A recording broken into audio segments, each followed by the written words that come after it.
everyone. Klaudia Tirico, editor of Demand Gen Report here, and I'm back with another episode of CXO Conversations.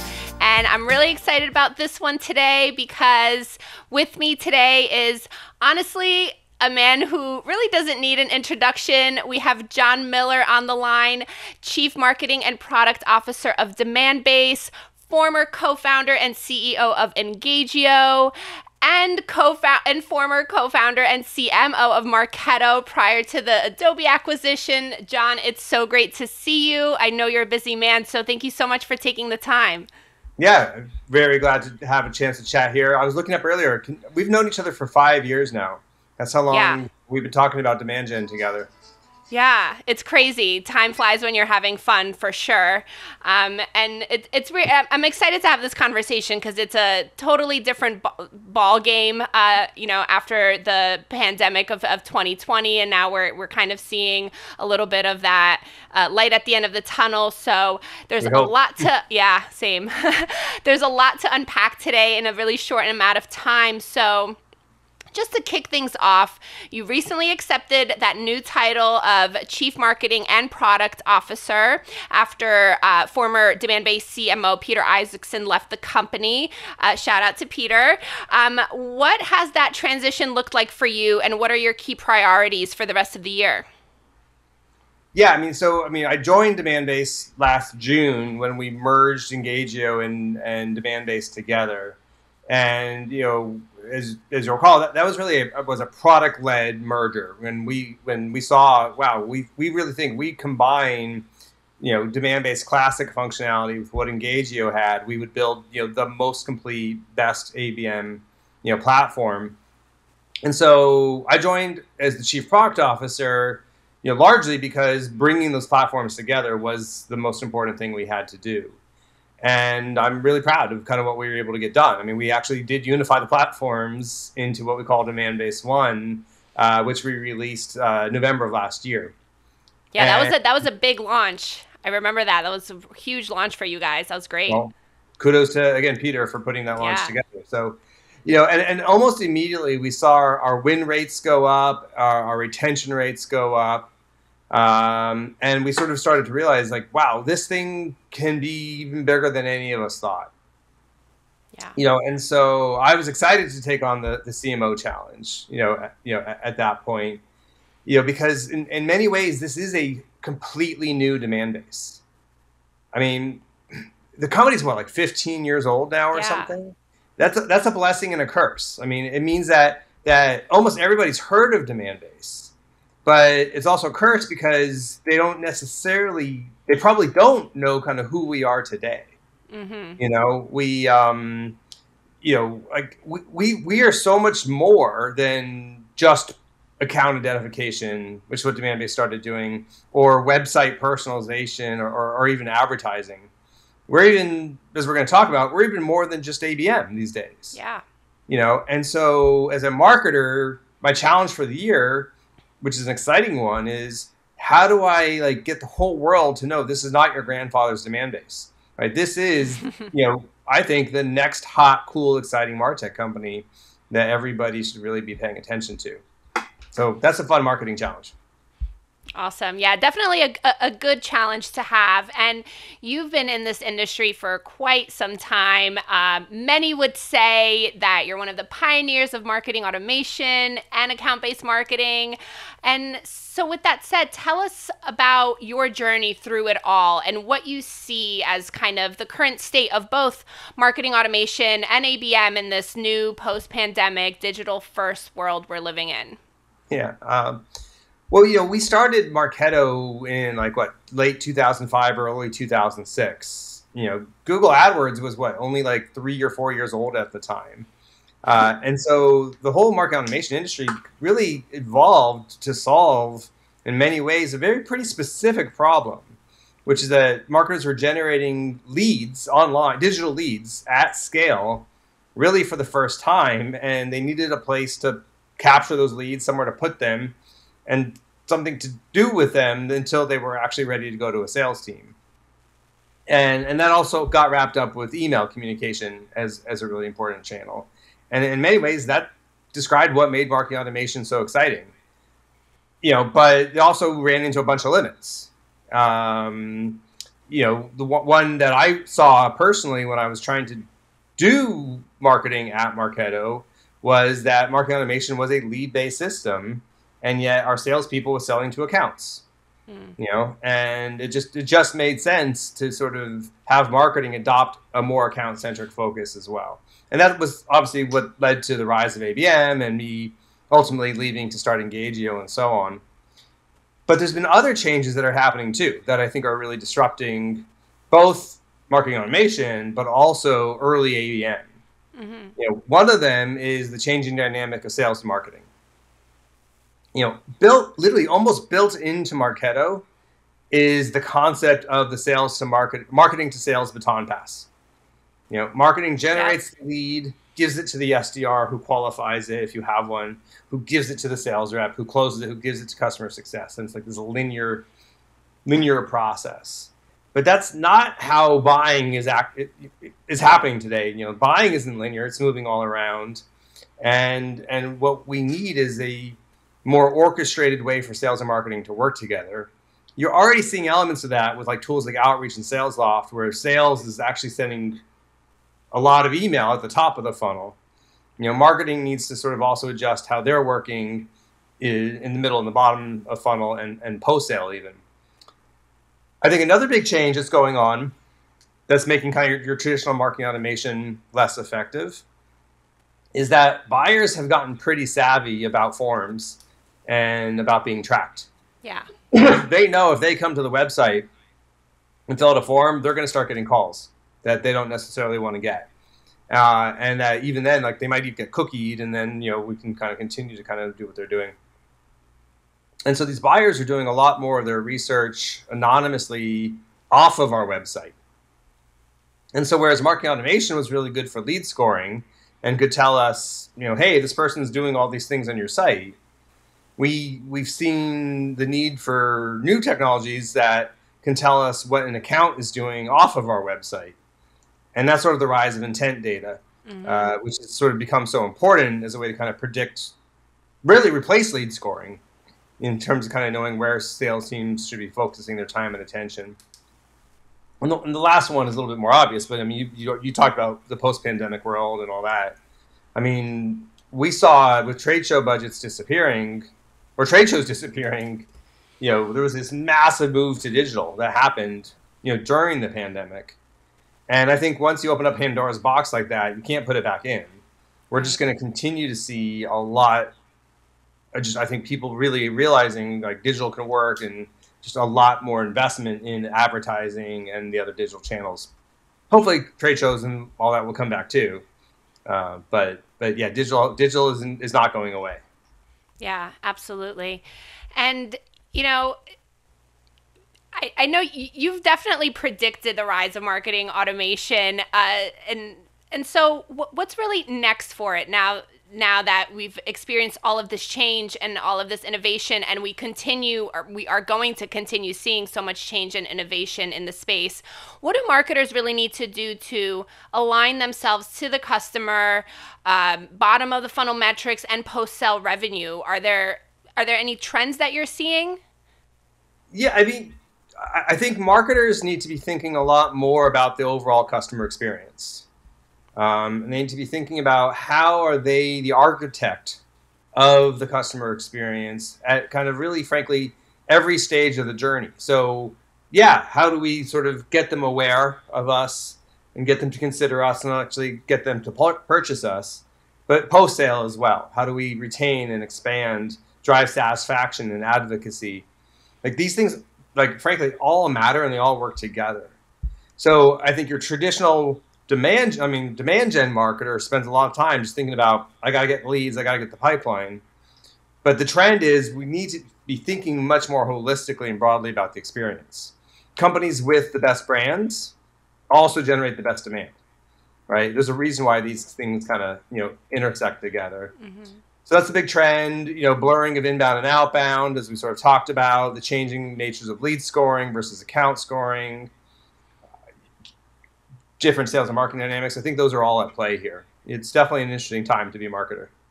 Absolutely. And obviously that rise of ABM and even its evolution, we've seen so much change and growth within, just account-based marketing practices in general, way past those buzzword days of where it was just this hot topic. Our research even shows so many organizations really doubling down on ABM.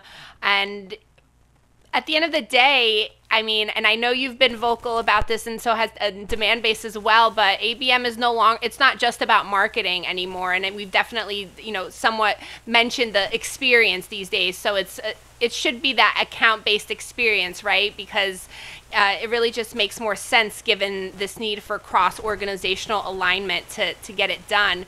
Can you talk a little bit about account-based experience, that ABE term, and why it matters? Yeah. So I actually like calling account-based experience ABX. It just sounds cooler, and it kind of is like customer success. They call it, or sorry, customer experience. They call that CX. So yeah, I mean, you alluded to one of the reasons why I like ABX and account-based experience, which is it doesn't have the word marketing in the name, and you can't be successful with an account-based strategy if you're just marketing. It's got to be how the whole company kind of treats the accounts. But the other thing I like about it is bringing the concept of the account experience into it. The very nature of the way ABM worked was about identifying the target accounts that we really wanted, and then reaching out to them because we thought they were interesting, regardless of whether they showed any interest in us. Right? Anybody who's tried dating, that's not a very good strategy. I've described ABM in the past as fishing with spears, but we actually have to realize it doesn't feel very good to get poked by a spear. And so I think what ABX is all about is, much more like, yeah, here's a target account that I know I want and that I feel like is a good fit, but how do I really date them? How do I craft the relationship over time with the right experience? So it's not just me poking them with the spear saying, take a meeting, take a meeting, take a meeting. And it's therefore all about, in many ways, it's about rethinking account-based principles with a customer experience lens and bringing things like trust and empathy and relevance to every stage of the journey, all driven by data and intelligence. Right. Yeah, and I mean, especially, the term empathy was huge even, last year and now moving into this year. Now everybody's just very used to having those more human to human connections, right? I mean, we say B2B all the time, business to business, but it's really people just engaging with people and it's taking that human level is really important. And I know ABM and account-based experiences are really the core of that for sure. So what advice would you give marketers either looking to start on their ABM journey or looking to scale their efforts?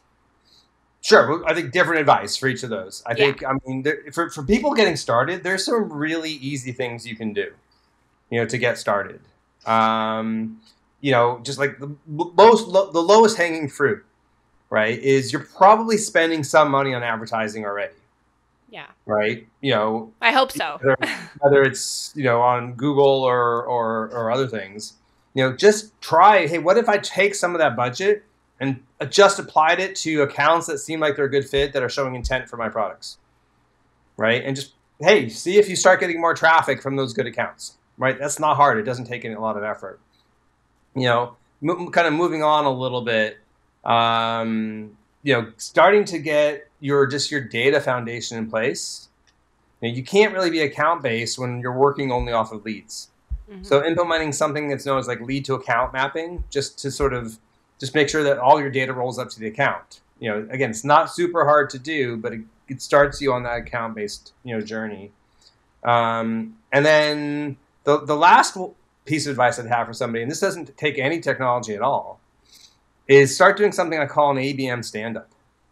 And, literally that's a meeting once every week or every 2 weeks with, don't have like a big group meeting, just have the marketer and a salesperson and an SDR. That's it. And the goal is 15 minutes standing up. Let's talk about the accounts. What's going on and what are we going to do? And it's just something as simple as getting that cadence in place goes so far to just like, oh, hey, we could do this. Here's an idea. Here's how we can interact properly with that account and so on. It's just the other piece of your question was scaling it. And scaling is all about prioritizing your resources and recognizing that ABM or ABX is not a one-size-fits-all strategy. And so you're going to have, maybe one strategy for accounts that you really want to treat one-to-one, and another strategy for accounts that might have more of a one-to-few strategy, and then another set of accounts that might be more of a one-to-many strategy. And to recognize that that's okay, the key is to really define what each of those strategies look like for you. I call that entitlements. And then, therefore, know how many of each one you can really have. Don't try to scale by just saying, I'm going to shove more accounts into one-to-one, and therefore get to the point where you actually can't treat them one-to-one. That's really interesting advice too, and that really hopefully that resonates with everybody, because that's definitely a great point. It's just like, don't, if you're treating them as one-to-one for so long, it no longer is one-to-one. Interesting. Tell me about the role of data in all of this. I mean, obviously data makes the world go round, makes marketing go round, and you've alluded to intent earlier as well, and that's another hot topic. But I'm sure it's really overwhelming for marketers, right? That's a ton of information to gather. So how can they navigate it all? Yeah, I mean, it's funny. I really come to the realization of how important data is. And that really is the foundation of your kind of B2B go-to-market strategy. It's funny. I mean, I think about like some of like the most successful companies in the world. Apple, Netflix, LinkedIn, Amazon, and Google, right? We all think of these as amazing companies, but what really makes them amazing is the data, right? I mean, how does Netflix predict what movie you want to watch next, right? It's the data. How does Google return the best search results? It's data. How does LinkedIn, kind of deliver value? Well, it's the data. I've been talking to a lot of data scientists and people who are really experts in machine learning these days, and they'll tell you time and time again that the data that you put into the models is more important than the algorithms themselves. Put another way, if you have good data, you're going to make better. If you have better data, you'll make better predictions. So, I've actually sort of mapped out, I think, just maybe help marketers understand it all. The sort of, I think there's really 5 categories of data that marketers should be paying attention to. The first one, I think we're pretty familiar with, firmographic data. Right. This is just information about revenue, financials, number of employees, location, where are they, industry, where, and where I think also fits into this is corporate hierarchy data. So knowing that ESPN is a division of Disney or so on. Interesting. And kind of how companies kind of relate to each other. That's all kind of under what I say firmographic data. The second bucket is really useful only for technology companies, but it's technographic data. And this is knowing what technologies that company already has in place. At Demandbase, I want to know what CRM you have, what marketing automation you have. And depending on the answers to those questions, you are a better or less good fit for something I sell. If you're a company that sells cloud ETL software, you really need to know who uses Snowflake. And so technographic data in our models, in our predictive models, turns out is actually usually the number one most important factor in identifying which accounts are a good fit can be the technographics. So it sounds technical, but can be really important. Intent data is the third, and we've talked about that already. This is knowing what that account is showing interest in out on the open web. And it's sort of like the traditional lead scoring, but applied at the account level in a privacy compliant way. But again, it's who's in market for your solutions, who's interested in your solutions. The fourth bucket, and then is account identification, and that is the ability to again take an anonymous visitor and say, hey, this person's on a web page. What account do they work at? Mapping their IP address and their cookie. And then the fifth one's pretty straightforward, right? Contacts. Right. All right. I know the account. Who are the people who work at it? Who are the right personas? What's their information? So really, I think, you need all 5 of these pieces of data to be a really effective marketer today. It's got to be clean, it's got to be quality, it's got to be organized. And that's been really hard for marketers because they come from different vendors. It's a manual process to keep it updated. Frankly, it's been one of the hardest parts of, I think, the martech stack. So that's why we've been working on it. Awesome. Yeah, and you have been working really hard on it because you just made a massive announcement. You acquired InsideView and DemandMatrix, which is awesome. Congratulations. Thanks. So, yeah, I mean, you were just talking about all those 5 areas, the data, different forms of data, and now Demandbase has it all, right? So tell me about why both companies were ideal candidates for Demandbase and what these acquisitions mean. I mean, I kind of alluded to it, but what do these acquisitions mean for Demandbase customers and prospects? Yes, I mean, Demandbase, we've always been a provider of some of the kinds of data. We've been a provider of intent data and that account identification data. But now we're really a one-stop shop for a comprehensive source of the most definitive and accurate B2B account data. With InsideView, they are both the largest and most accurate private provider of B2B firmographic and contact information. If you look at the most recent Forrester wave about B2B marketing data, they're very top of the right, as a leader. They're at the top of the G2 grids for sales intelligence and so on. So, we wanted to go big, and, they're, as I said, they're the largest private company that is sort of in that industry. DemandMatrix is obviously a smaller company, but they are the platinum provider of technographics. And we know this because we tested all of the technographic providers, and we ran them through our data scientists. And not only was technographics the #1 predictor of a fit in our models, but also the DemandMatrix data specifically was the most complete and the most accurate. So but ultimately, what I think what's sort of the most exciting to me about this sort of data cloud strategy is how it lets us work more flexibly with customers. Like we will now be able to go to a salesperson and just say, we will sell you on a seat base, like we'll sell you 5 seats of sales intelligence. You don't have to buy the whole ABM platform, right? You just want some insights for a couple sales reps, we can do that. But where it really stands out, I think, is going to be for the large enterprises.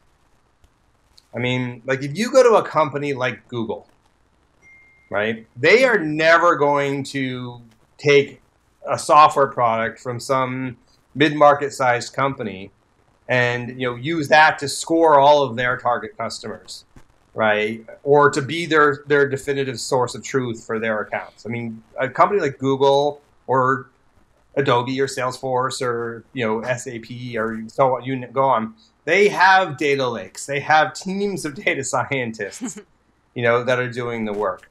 And it's almost silly to think, that they would buy ABX software from any vendor. But what they will buy is they will buy quality, accurate data that they can port into their systems, to their data lakes, have their data scientists use. And so now, Demandbase, we can much more flexibly work with all these different kinds of customers the way they want to work.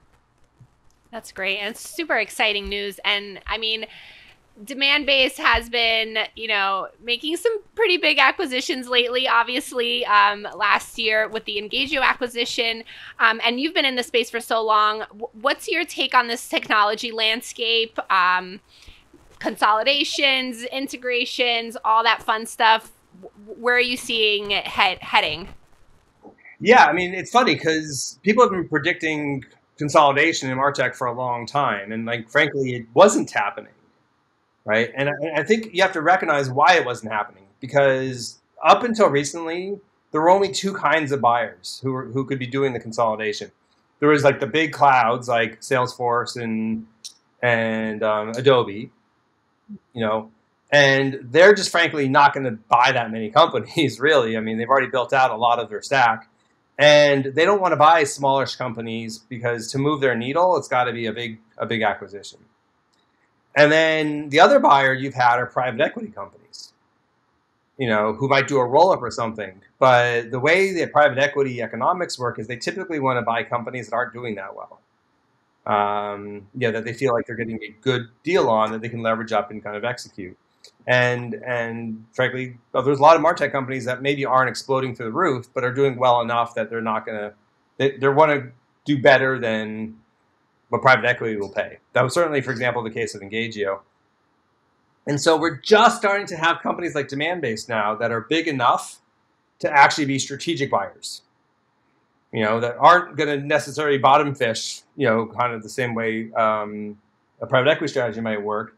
They're going to be looking to buy the best player in the space and pay more of a premium for that. But we're not so big like a Salesforce, that we, are only going to be looking for like the big whales. So yeah, I think you'll certainly see more from Demandbase as well as from other companies of our size. Awesome. Really good stuff. So I always like to include this question in my conversations for the series, especially given that I'm sure you are friends with a lot of big players in the space, other C-level executives, marketing leaders. So what types of conversations are you having with your peers and colleagues these days? What are some key priorities, and how are stress levels changing? I talk to both CXOs externally as well as my peers internally. So, externally, I'm talking to CMOs all the time just about account-based strategies, frankly. And the market is just so hungry. Like, what are other companies doing? What are the best practices? How do I scale? How do I be the most successful with the technology? That's very top of mind, to be honest. I think for at least the ones I'm talking to, which is obviously there's some selection bias there. I think beyond that, people are thinking about things like event strategy for 2022. Like when do events come back, and how do I think about my budget, and some of that kind of stuff. Internally, my CXO conversations are really just all about one thing, which is we see this crazy opportunity ahead of us, to be this new demand base with a bold vision, awesome new technology. How do we seize that, opportunity and execute in front of us? That's, the bar is higher, so yeah, that means the stress is higher too. But it's also more exciting. Yeah, it's definitely an exciting time, and I'm starting to hear all the, talks about hybrid events and going back to events and seeing everybody again. And personally, I'm excited, hopefully, for Demandbase's event to come back. We were about to. It was last year where we were about to just hop on a plane and go to the ABM event in San Francisco, and then everything got canceled, and I was so bummed. So hopefully we'll be able to all see each other again soon. Yeah. Well, final question for you. What else can we expect from you and from Demandbase for the rest of the year? Any fun stuff going on? Well, I've been really working hard actually last few months on my next book. So nice. Yeah, so we'll be publishing the Clear and Complete Guide to Account-Based Experience later, kind of around the end of May or early June. And this is a whopper. If you've ever seen any of my definitive guides or in the past, this one tops them all out at over 250 pages. Wow. But it is just chock full of both what's happening with account-based experience, but also really best practices about how do companies take this and implement these ideas in an actionable way. So if you do want to get a pre-release or sneak peek pre-release, go to demandbase.com/ABX, and you can kind of register for that. And then, beyond that, I'm hiring like crazy. I'm rebuilding this marketing team, so check out our open positions, and if you're fit for one, I'd love to have you apply. Awesome. All good stuff and really exciting things. I definitely want to can't wait to check out that book. I'm sure it's going to be perfect. Well, Jon, that's all the questions I have for you today. Thank you so much for taking the time. Really, really exciting stuff coming from both you and Demandbase. So I'm excited to continue to watch everything evolve. So thanks again for your time. And thank you all for joining us today. It's rare to have some awesome people like Jon take the time to chat with me, so I'm always grateful to have them on the show.